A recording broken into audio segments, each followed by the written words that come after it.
장애인 문화복지신문 제284호 제6면 기사입니다. 남양주시 4월 20일 특별교통수단 희망콜 무료 운행 시행. 남양주시 시장 조광한은 제41회 장애인의 날을 맞아 지난 4월 20일 장애인의 날 특별교통수단 희망콜 이용자를 대상으로 무료 운행을 실시했다고 전했다. 특별교통수단 이용 대상인 장애 정도가 심한 장애인, 장애 정도가 심하지 않은 장애인 중 휠체어 이용자, 65세 이상으로 대중교통수단의 이용이 어려운 사람 중 휠체어 이용자, 통학 목적, 초중고으로 관내 통행이 어려운 휠체어 이용자, 국가유공자 상위 등급 1 물결표 쌓인 3급 중 휠체어 이용자를 대상으로 진행됐다. 교통약자 이동지원센터는 스문의 시간, 관내 및 수도권 전역, 병원, 재활, 통학의 한함을 대상으로 특별교통수단을 운행하고 있으며 이용을 위한 회원가입 신청은 인터넷 홈페이지 http://dreamercar.nyj.co.kr/fax 070-4324-6050를 통해 가능하다. 이용 예약은 인터넷, 스마트폰 앱, 경기도 광역이동지원센터, 대표전화 1666-5525, 지역번호 031-580-3400로 서비스를 제공한다.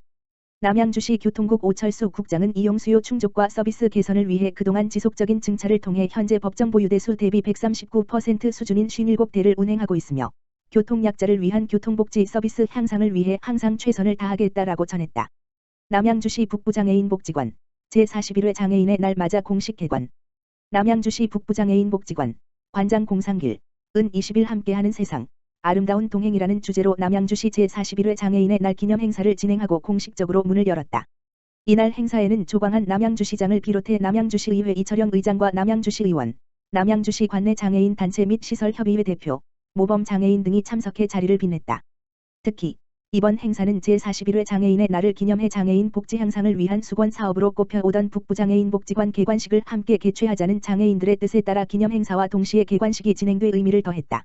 기념 행사는 장애인들이 준비한 수어 합창과 발달장애인 우쿨렐라 식전 공연을 시작으로 장애인 인권원장 낭독, 모범 장애인 표창, 내빈 축사, 기념 식수, 시설 라운딩 순으로 진행됐다. 또한 기념 행사는 코로나19 확산을 방지하기 위해 최소 인원 참석, 마스크 착용 및 사회적 거리두기 등 방역 수칙 준수 하에 진행됐으며 참석하지 못한 장애인들과 시민들을 위해 유튜브를 통해 온라인으로 생중계됐다. 조광한 남양주시장은 기념사를 통해 북부장애인복지관 개관과 제41회 장애인의 날을 진심으로 축하드린다라며 남양주시는 함께하는 세상, 아름다운 동행이라는 행사 주제처럼 장애와 비장애 구별 없이 모두가 함께하는 세상을 만들기 위해 힘쓰며 장애인의 성장과 발달을 위한 최첨단 인프라를 구축하기 위해 더욱 노력하겠다라고 전했다. 이에 북부장애인복지관 운영을 맡은 사회복지법인 조계종 초격스님은 제41회 장애인날 행사를 북부장애인복지관에서 할 수 있게 해주신 모든 분들에게 진심으로 감사드리며 남양주시 장애인 및 장애인 단체들의 다양한 의견들을 적극 반영해 최고의 장애인 복지관을 만들겠다라고 포부를 밝혔다.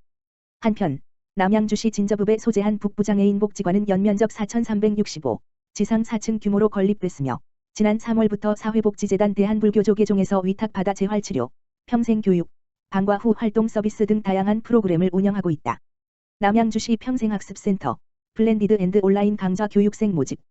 남양주시 시장 조광한 는 100세 시대 인생다모작을 위한 역량 강화 과정 총 45개 평생학습센터 강좌를 개설하여 오는 4월 28일부터 5월 4일까지 수강생을 모집한다. 교육 과정은 코로나19로 인한 위기 상황에서도 지속가능한 온 오프라인 병행 블렌디드 강좌와 모든 과정이 줌으로 운영되는 온라인 강좌로 진행된다. 개설 강좌는 자격증 취득 과정, 취창업 준비, 취업 역량 강화 분야이며 블렌디드는 강좌별 9명 이내, 온라인은 강좌별 15명 이내로 수강생을 모집한다. 수강 신청은 다산서당 홈페이지를 통해 온라인으로 가능하며 블렌디드 강좌는 4월 28일, 온라인 강좌는 4월 29일부터 접수를 시작하고 5월 10일 개강한다. 한편 강좌별 세부 내용은 다산서당 홈페이지에서 확인할 수 있으며 기타 사항은 남양주시 평생학습과 인생다모작팀으로 문의하면 된다. 동두천시 제41회 장애인의 날 기념 표창 수여. 동두천시는 지난 20일 제41회 장애인의 날을 맞아 시청 상황실에서 장애인 복지 증진 유공자 시상식을 개최했다. 시는 이날 코로나19 상황을 고려해 장애인의 날 기념식 행사를 취소하고 유공자 시상식만을 가졌다. 이날 최용덕 시장은 시정 발전과 지역사회에 봉사한 장애인 및 자원봉사자 등 9명의 유공자에게 표창을 수여하고 격려했다.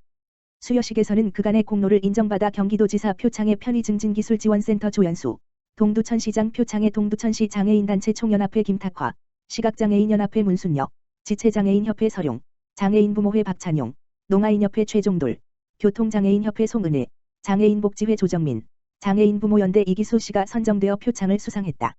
최용덕 시장은 코로나19 확산 방지를 위해 올해 장애인의 날 행사는 부득이하게 취소했지만 장애인 복지 증진과 장애의 편견을 극복하고자 열심히 노력해주신 수상자분들의 공적을 기억하고 편견 없는 사회를 구현하기 위해 노력하겠다고 전했다. 동두천시 교통약자 이동편의 증진위원회 개최. 동두천시는 교통약자 이동편의 정책과 이동지원센터 운영 등에 대해 관련 단체 및 전문가들과 논의하기 위해 동두천시 교통약자 이동편의 증진위원회를 개최했다. 이번 회의에는 동두천시 내 교통약자 관련 단체와 외부 전문가 등 15명의 위원이 참석한 가운데 2020년 교통약자 이동편의 증진계획 실적 및 2021년 증진계획 이동지원센터 운영지침 신규 대형 버스 도입, 휠체어 리프트 삽입에 대한 심의가 이루어지고 원안대로 의결됐다.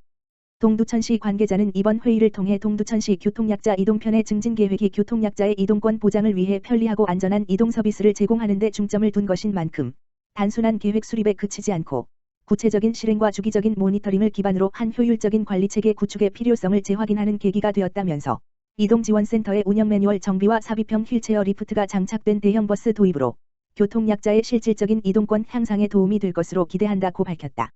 동두천시 장애인 종합복지관 제41회 장애인의 날 맞아 일상으로의 초대 기념 행사 진행. 동두천시 장애인 종합복지관은 지난 20일 제41회 장애인의 날을 맞이하여 지역 장애인과 함께 일상으로의 초대라는 부제로 기념 행사를 진행했다. 일상으로의 초대는 평범한 일상이 그리워지고 소중하게 느껴지는 요즘, 빠른 시일 내 일상으로의 회복을 희망하며 조금이나마 마음의 위로를 드리기 위해 준비한 행사로 비대면 기념식과 소소한 일상, 함께하는 일상으로 진행됐다.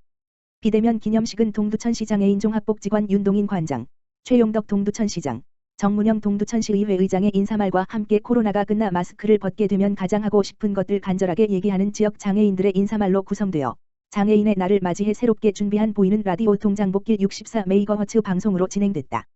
소소한 일상은 복지관 이용인과 함께 평범한 일상을 체험하는 평범한 하루, 이용인의 소원을 들어주는 소중한 하루, 홀로 사는 이용인에게 꽃다발을 선물하는 행복한 하루, 이용인의 이야기를 들어주는 신나는 하루 프로그램이며 함께하는 일상은 장애인식 개선을 위한 퀴즈의 정답 맞추기, 동두천시 문화원 여성회에서 후원한 특별김치 제공, 직원들의 장기자랑과 지친 일상을 위로하기 위한 음악 활동으로 알차게 구성하여 장애인뿐만 아니라 일반 시민에게도 소소한 재미와 행복을 제공하기 위해 다양하게 준비했다. 모든 프로그램은 방역수칙을 준수하여 진행했으며 영상으로 제작되어 동두천시 장애인 종합복지관 유튜브 채널에서 함께할 수 있다. 동두천시 장애인 종합복지관 윤동인 관장은 올해도 계속되는 코로나19로 인해 장애인 분들과 장애인의 날 행사를 함께하지 못한 아쉬움을 전하며 건강하게 다시 평범한 일상을 함께하길 바라고 지역 내 장애인 분들이 가정에서라도 건강관리 잘 할 수 있기를 당부했다.